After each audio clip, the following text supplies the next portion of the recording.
दोस्तों अज जी नई अपडेट में तव्हां सभिनी पिरी प्यारनि खे भली कार। अॼु रिव्यू कंदासीं मेगा सोप सीरियल पंहिंजावेरी ऐं उन्हनि सां गॾु गॾु नयूं ख़ुशख़बरियूं तव्हांखे ॾियण वारो आहियां। शाहिद खुशो व्लॉग यूट्यूब चैनल में सभिनी दोस्तनि खे ख़ुशि आमदीद।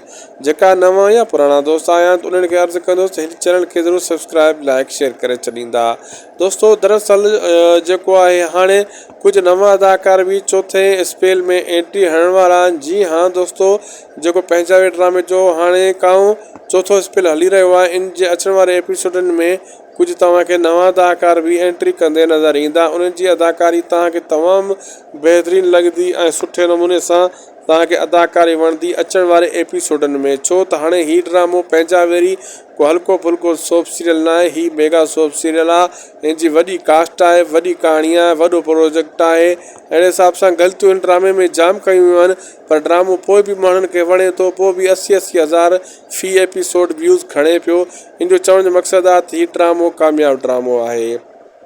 दोस्तों अॼु जी अपडेट अगरि तव्हांखे सुठी लॻी महिरबानी करे असांजे यूट्यूब चैनल शाहिद खुशो व्लॉग खे ज़रूरु सब्सक्राइब लाइक शेयर कंदा।